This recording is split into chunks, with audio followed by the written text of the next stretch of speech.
Le miracle de l'eau.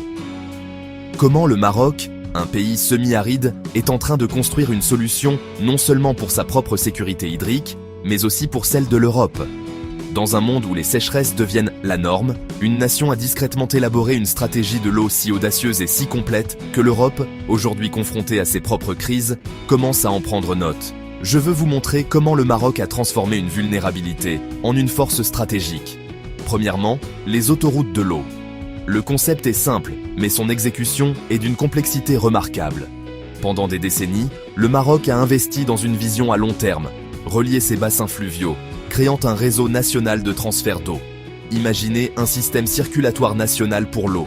L'eau circule comme le trafic sur un périphérique, non pas au hasard, mais dirigé avec précision.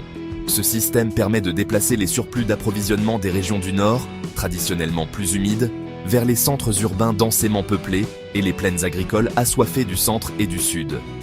Au cœur de ce réseau se trouvent des interconnexions vitales. Le bassin du Sébou, l'un des plus grands réservoirs d'eau du pays, est désormais connecté au bassin du Bourg-et-Greg, qui alimente la capitale Rabat, et au bassin de l'Oum Er Erbia, crucial pour la région de Casablanca.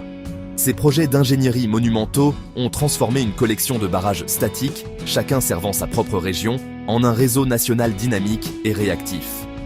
L'eau n'est plus une ressource captive, elle est devenue mobile. Entre 2022 et 2026, le Maroc a fait face à l'une des pires sécheresses de son histoire. Les précipitations ont chuté de manière drastique, tandis que la demande en eau le long du corridor atlantique, de Kénitra à Casablanca, continuait d'augmenter en raison de la croissance démographique et industrielle. C'est là que la théorie est devenue pratique. Ces conduites et stations de pompage, autrefois des projets d'infrastructure en attente, sont entrées en action. En temps réel, les opérateurs ont pu rediriger les flux. L'eau excédentaire du nord a été acheminée vers le sud pour approvisionner les 12 millions d'habitants de l'axe Rabat-Casablanca et soutenir les fermes environnantes. Cette manœuvre a permis de réduire considérablement le risque de stress hydrique majeur et d'éviter un rationnement sévère de l'eau potable qui semblait inévitable. Imaginez des débits de 15 mètres cubes, soit 15 000 litres par seconde, déplacés sur des centaines de kilomètres, ajustés en temps réel en fonction des prévisions météorologiques et des niveaux de consommation. C'est une logistique de l'eau à une échelle sans précédent. Ce n'est pas de la magie, c'est une hydraulique intelligente, soutenue par des principes d'ingénierie robustes. De la redondance, pour qu'une panne de pompe ne paralyse pas le système, et de la répartition, pour équilibrer l'offre et la demande sur l'ensemble du territoire. Deuxièmement, le combo agrotech et dessalement. Reconnaissant que les transferts d'eau ne suffiraient pas, le Maroc a parié massivement sur une ressource inépuisable, l'océan Atlantique. Mais le Maroc n'a pas seulement construit des usines de dessalement, il les a brillamment intégrées à son secteur agricole, le plus grand consommateur d'eau du pays. Prenez le modèle d'Agadir Ch'touka, c'est l'une des plus grandes usines de dessalement au monde, alimentée par un partenariat public-privé. Sa conception est révolutionnaire.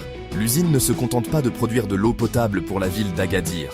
Elle dédie une part importante de sa production, à un prix subventionné, à l'irrigation de 15 000 hectares de terres agricoles à haute valeur ajoutées dans la plaine de Ch'touka. Et cette eau n'est pas simplement déversée. Elle est fournie à des exploitations qui utilisent des technologies de pointe. Système de goutte à goutte qui amène de l'eau directement aux racines. Capteur de sol qui mesure l'humidité en temps réel. Et une planification par IA qui analyse les données météorologiques et les besoins des cultures pour optimiser chaque goutte. Le résultat ? Chaque arbre, chaque vigne, chaque plant de légumes reçoit exactement la quantité d'eau dont il a besoin au moment où il en a besoin. Le gaspillage est quasiment éliminé. Ce modèle est en cours de réplication tout le long de la côte. Casablanca, la plus grande ville du pays, construit une méga-usine. Safi, un centre industriel, fait de même. Et jusqu'à Dakhla, dans le sud, où une usine de dessalement alimentée par l'énergie éolienne va permettre de créer une nouvelle oasis agricole en plein désert. Grâce à cette approche intégrée, les agriculteurs peuvent non seulement atténuer la sécheresse, mais aussi prospérer malgré elle. Ils peuvent maintenir les rendements, garantir la qualité et surtout, assurer une production constante de fruits et légumes, même lorsque le ciel est désespérément vide de nuages.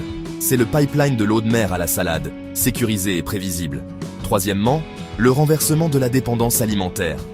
Et c'est ici que l'histoire marocaine devient une histoire européenne. L'Europe du Sud, le jardin traditionnel du continent, est en crise.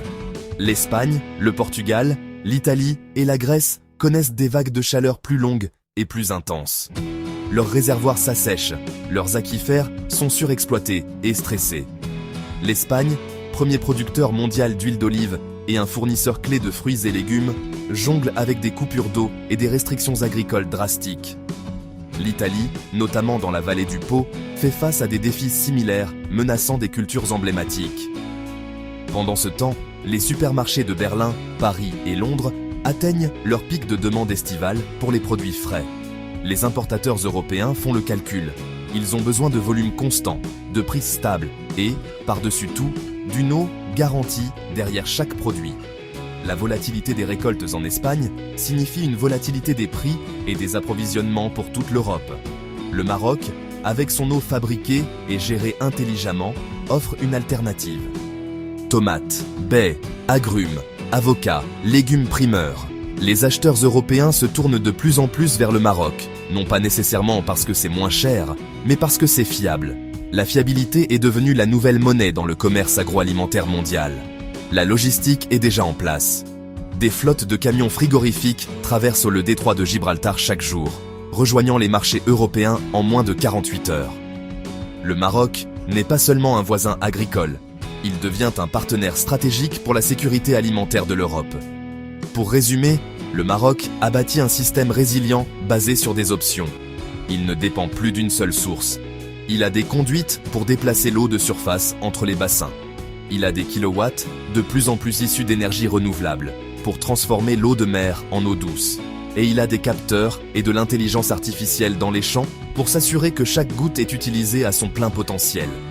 L'Europe, quant à elle, a un besoin croissant d'approvisionnement alimentaire stable que ses propres ressources en eau peinent de plus en plus à garantir. Le Maroc peut donc livrer, et ce, sans compromettre son propre avenir. Chaque mètre cube d'eau exporté virtuellement dans une tomate est un mètre cube qui a été consciemment produit, comptabilisé et rendu déplaçable. Ce n'est pas une exploitation minière de ressources fossiles, c'est une gestion de flux. La leçon est claire. Si vous voulez une assurance contre la sécheresse en 2026 et au-delà, vous ne vous contentez pas de prier pour la pluie. Vous construisez la plomberie nationale, vous électrifiez la côte avec des énergies propres, et vous mettez de l'intelligence sur chaque goutte. Le Maroc l'a fait. Et cet été, alors que vous dégusterez des tomates cerises ou des myrtilles, il y a de fortes chances que l'Europe en goûte littéralement les fruits. Abonnez-vous pour plus d'analyses géostratégiques la prochaine fois.